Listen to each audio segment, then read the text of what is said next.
Hi everyone, I have you balanced on a rock. Hopefully I'm not too far away. I wanted to sit down and make this video with you guys. And if you're new here, my name is Mallory. If you'd like to become one of my pals, be sure to hit that subscribe button down below along with the notification bell. So today I'm going to do a tag video. I haven't done those in a while. It kind of seems like they're extinct, but I was watching a video, there we go, hello, hi. Geez, was it last week or the week before? So the channel is Nay's Days, Nay from Nay's Days. I'm giving her the credit because I haven't seen anyone else do this. I think she's the original creator of this tag. So I'll try to put the link to that video, or her channel at least, in the description box or somewhere in this video. Somewhere there's a photo of my mom and dad on the table. I got distracted. I looked over for a second. I'm like, and it's like in that sepia, you know, it's just, so it's like kind of that like old-fashioned looking. Anyways, it was from a business thing. Okay, so this is 10 things you may or may not know about me, and hopefully this video won't be too long, because if you do know me, I can ramble. So the first thing is I'm afraid of the dark, but yet I have to sleep with an eye mask on, and that sounds silly. I don't like at nighttime. First of all, I have a perceptual problem. So when it's dark out, I'm outside at nighttime or someone turns the lights off, my mom is too quick to turn lights off. I'll still be cleaning up a mess in the living room, and I'll need to get something from the kitchen. I'm not done down here, and she's turning everything off, and I'm I can't see. So if it's really pitch black, there's this fear that happens, and I feel I just paralyze myself, and I can't move because I can't see. I'm afraid I'm gonna trip over something for myself. I think she's just spookier in the dark. But when it comes to sleeping, in the morning, my eyes have become very light sensitive. So if there's a little bit of light shining through, it'll kind of wake me up and disturb my sleep. I don't like my sleep disturbed, so I wear an eye mask. But at the same time, I need to have at least one nightlight on, or something whenever I travel. And I'm staying somewhere new, I always leave the bathroom light on and the door open a crack. It is the bizarrest thing, but it's what I do. Also, I don't like soda. My whole life hated carbonated beverages. I do not like that sensation on my tongue and my mouth, but I will drink mimosas, bellinis, have Prosecco, and champagne. But it's weird because I kind of wait till it's a little bit flat. I take little small sips, and I always brace myself. It's ugh. But yeah, I love a bellini and a mimosa. But soda, I don't like soda. If you were to count however many sips of soda I've had in my life, it wouldn't even amount to a glass. Soda, And the first time I've ever been to New York City was the summer right before 3rd grade. I had a broken arm, almost in the cast. And we went into the city because my mom had an interview with Scott and Todd. They're not together anymore. They've gone their separate ways over the last couple of years. But for PLJ, Scott and Todd in the morning show, this is way, way back in the day. And it's everyone at the radio station signed my cast. And it was fun. I instantaneously wanted to move there. And then my brother kind of scared me out of that. But we spent the night. We stayed at the Plaza Hotel. It was a really fun time. So I said I had a cast on my arm. I have broken bones. That was the first time I've ever broken anything, was my right arm when I'm right-handed. Then the second thing that I broke was the growth plate in my right wrist. That happened, it was on my birthday. I tripped. So we have a swimming pool in the backyard, and there's skimmers, and they have lids, and the lid was a little cockeye, uneven, and I stepped on it, and I tripped and fell, and that hurt you wouldn't believe. I fractured the radial head in my elbow, so I've been in a cast twice, a sling with a broken. I've done PT more times than you can think of. I'm giving you way more than 10 things you may or may not know about me, but that's fine. We're just gonna roll with it. But so on this topic, if we continue down this road, I am terrified of all things medical and dental. So when I first broke my arm, like as much pain that I was in and like discomfort, I would not go to the hospital. I'm like, no, I'll just wait till tomorrow and you take me to the doctor. So got my cast on. I forget how long I had it on because, you know, it was a long time ago. Then we go to get the cast taken off, and the like saw that they used scared me so bad that I'm just like, that my dad ended up twice when I had a cast on my arm, removing it using a wire cutter to break through the fiberglass to get my cast off my arm. Because I remember the second time, actually, like, my parents like, no, we need to take you to the hospital, and I cried. Hated it. So, and then I'm not a big vegetable person, so I didn't start eating broccoli till like within the last year. And my mom, she still says she will not eat broccoli. But yeah, I do. I feel like in ways like I've grown up and matured in my palate. I like Parmesan cheese now. And like there's certain things I like that my mom won't eat, but yet there's things she likes that I don't. It's very funny. For someone her age, she still is very much a kid menu person, as am I. And speaking of food, I love tomato soup, like tomato basil, tomato bisque. I don't know if there's a cream of tomato. I can have tomato soup for breakfast, lunch, and dinner anytime. Oh my god. Some of my favorite places for tomato soup. As like, as far as like eating out, I remember we've been there 2 or 3 times. I think it's this Gun Barrel Steakhouse in St. George, Utah, and they had like tomato soup as like like an appetizer or whatever, starter. And I was like, I'll have a cup of that, and it was so good. I had another one, and then went to where I live, I don't know, when I'm filming this, I'm still in New Jersey, but like we're moving. But when I'm like in Florida, their tomato soup, like OMG. And you guys, okay, speaking of food, like sharp cheddar cheese or just cheddar cheese, like that is up there with like ice cream, cakes, cookies. Like my sweet tooth also includes sharp cheddar cheese. So hello, I'm a sucker, not a sucker, but I just love grilled cheese sandwiches and tomato soup. If that's an option, you know I'm gonna be ordering it.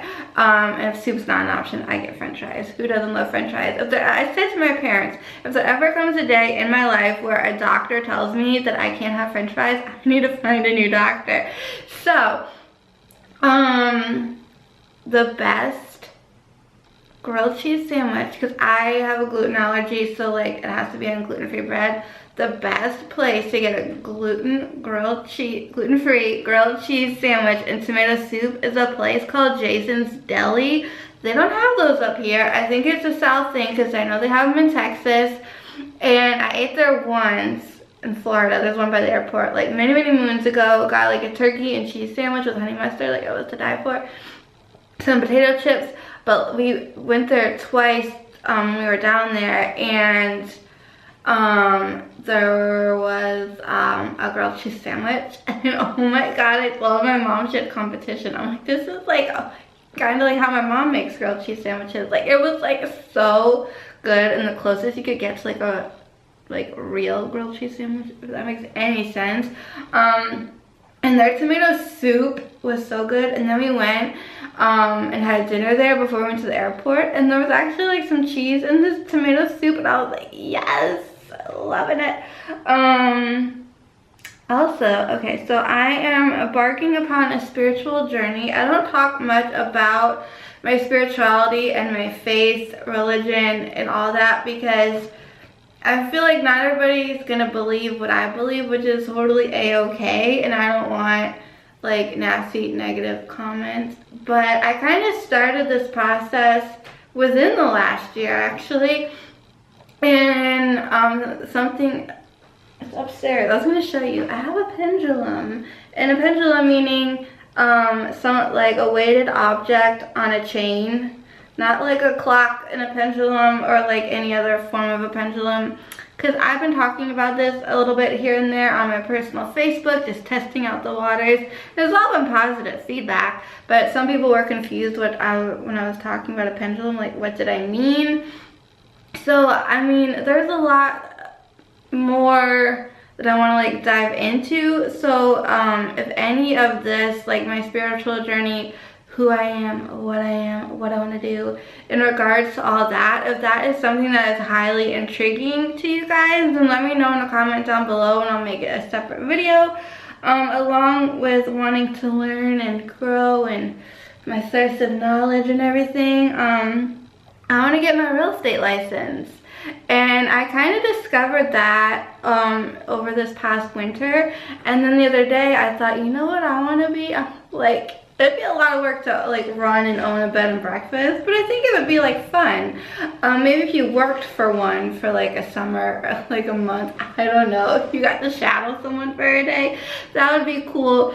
But my mom was saying, because here's the thing, right? We've been trying to, what got me into real estate is trying to sell a condo in Florida, and now that we're trying to sell this house and just having things taking so long and like moving so slow and just like kind of, you know, getting so frustrated, I started doing my own research on like, ooh, how do you properly stage a house? Like, what's the best like way in today's day and age to like really get the word out there? Because how it used to be was open houses were everything. Sundays people would come, see something, they'd like it, they buy it. Now it's like, sure, people look, but that's just because it's a hobby. The only people that are really seriously interested in buying something is if it's by appointment only. And again, back in the day, you know, you would hire a real estate agent, someone to take you around. You might say, you know, you want a house, a condo, or whatever, right? You might give them a little information and they show you around. But now it's the buyers, the people that are looking, they're doing all the research. They're going on like Zillow, Trulia, online, everywhere, and then they'll see something and they're just like, they're doing more of the heavy lifting these days. So I've been like stepping it in up there, and if you do follow me on Instagram, you'll have seen I posting photos and I'm advertising a condo for sale, which is not something I normally would do, but I'm like in this desperate place.